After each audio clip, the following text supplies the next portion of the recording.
Hello, we are watching the news broadcast daily and following today's highlights. Party leader Win Fu-chump works in Dong Thap province. Exports top $104 billion in 11 months. Construction begins on first World Bank-funded hydropower plant in Tanhui province.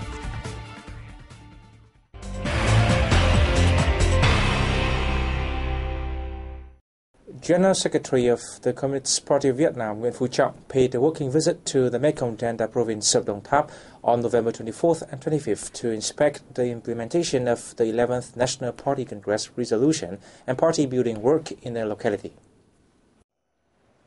At a working session with provincial leaders on November 25th, Trọng emphasized the need to clarify outstanding achievements made by the Provincial Party Committee, authorities and people in the socio-economic development of rural areas, as well as the building of the party. The province should report any difficulties or recommendations to the Party Central Committee in order to successfully implement the resolution of the 11th National Party Congress, he said. After 2 years of implementing the resolution, the Province Party Committee and agencies have built practical and creative action plans and programs suitable for each sector and locality in the current situation. It has created unity in the entire party committee and harmony among people. Dong Thap province recorded GDP growth of 13.55% in 2011. This year, it is estimated to be 9.66%. The province's rice output is expected to surpass 3 million tons. The lives of local people have been improved, with per capita income reaching close to 25 million Vietnamese đồng per head, and the rate of household poverty dropping to 10.37%. Earlier on November 24th, the party leader made a fact-finding tour of the poor commune of Phu Hiệp in Tam Nông, a remote district in Dong Thap province. In another activity, he offered incense to the tomb of Nguyễn Sinh Sắc, the father of President Ho Chi Minh. A delegation from the Board of Audit and Inspection from the Republic of Korea, led by Chairman Can Yang, is on a visit to Vietnam from November 23rd to 26th to boost relations with Vietnamese counterparts. At a reception for the delegation in Hanoi on November 24th, Deputy Prime Minister Nguyễn Thiện Nhân spoke highly of the close and effective cooperation between the board and the Vietnamese Government Inspectorate. He expressed his wish that the two sides will continue strengthening their cooperation in all fields, particularly in experience sharing and personnel training. For his part, Can Yang said he hopes that visits will help further develop the broad relations with the Vietnamese Government Inspectorate. On the same day, the delegation had a working session with Auditor General of the State Audit of Vietnam, Đinh Tiến Dũng. Dũng appreciated important developments in bilateral relations over the past years, following an agreement on bilateral exchange and cooperation in May 2007. He also spoke highly of the board's proposal on a project to improve capacity for Vietnamese auditors by using aid from the Republic of Korea government in the 2013-2016 period. He expressed his wish that in the coming time, the two sides will increase the exchange of information and delegations in order to strengthen mutual understanding and bilateral cooperation. Can Yang agreed with Dũng proposal to increase the exchange of professional knowledge between the two agencies, expressing his wish that they will support each other at multilateral forums. Earlier on November 24th, the rock inspectors held talks with Vietnamese Government Inspector General Huỳnh Phong Chanh. Deputy Prime Minister Hoàng Trung Hải ordered the start of construction on Changsan hydropower plant in Thanh Hóa province. This is the first hydropower plant in Vietnam funded by the World Bank. The project will not only supply power, but is also expected to prevent flooding and droughts, Deputy Prime Minister Hải said.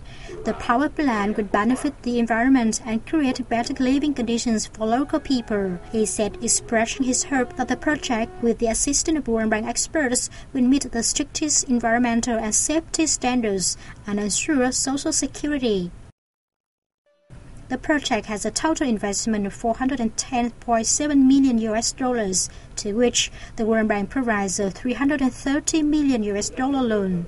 The plan is expected to complete the river dam in the fourth quarter of 2013, fill the reservoir in October 2016, generate power from the first turbine in the fourth quarter of 2016, and complete the entire project in 2017.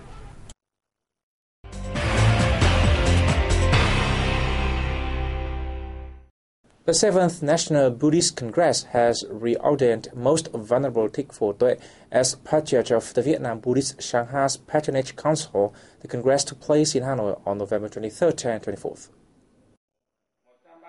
The two-day Congress reviewed the Sangha's work during the 2007 to 2012 term, adopted a Buddhist working plan for the 2012 to 2017 term and the Sangha's Mended chapter. It also approved a list of 1,180 dignitaries for ordainment.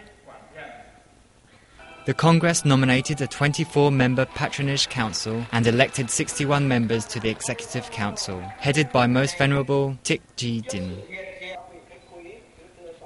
In his closing speech, Most Venerable Thích Dan Nhu, permanent vice-chairman of the Sangha's Executive Council, affirmed that the Buddhist Sangha of Vietnam will spare no effort to realize all Buddhist work. He believed that with support from the people, the party, the government and grassroots authorities, as well as efforts made by Buddhist followers, the Sangha will continue achieving successes. The Congress honoured contributions made by Buddhist dignitaries, monks, nuns and followers inside and outside the country. The Congress thanked the party, the state and grassroots authorities for creating favourable conditions for the sustainable development of the Sangha. Vietnam's export turnover is expected to exceed $104 billion in the first 11 months of 2012, up 18.4% over the same period last year, according to the General Statistics Office and the Ministry of Planning and Investment. In November alone, the country's export turnover hit $10.2 billion, down 1.2% from October. The foreign direct investment sector registered an export turnover of more than $6.7 billion, a slight increase over the previous month, and making up 65.7% of the country's total exports. Two commodity groups joined the $1 billion club, garments and textiles, with an export turnover of over $13 billion, and phones and spare parts with $1.35 billion. Vietnam's import turnover reached $10.25 billion in November, a month-on-month rise of 0.8%, raising the 11-month figure in excess of $103 billion, up 6.8% over the same period last year.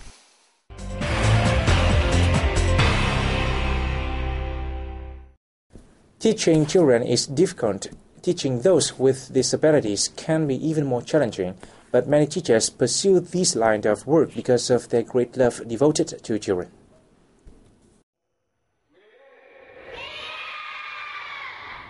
At a flag saluting ceremony in the beginning of the week at Sa Dan Secondary School in Hanoi, hundreds of children with hearing loss and autism were in attendance.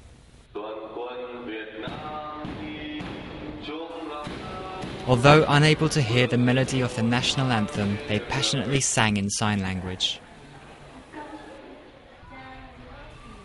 This is a special class for students that are hearing impaired, taught by Nguyễn T. Van Nam. In 14 years of teaching hard of hearing children, her patience and tolerance have been challenged. It is very difficult for people with hearing loss to understand lessons because their vocabulary is limited. A lesson must be repeated many times in order to help them understand. In integrated classes, both able students and children with disabilities are taught, allowing children with disabilities to catch up with their typically developing peers and encouraging the students without disabilities to work in harmony with those that do is a challenge for the teachers. Teacher Vu Ngoc Thuy has spent a lot of time doing this. She regularly organises exchanges to help able students understand more about their peers with disabilities. Integrating pupils with disabilities is the most valuable reward for her. At first, I felt uncomfortable at work, but after several years of teaching, I found that I have helped my students significantly. Their progress is the biggest encouragement for me.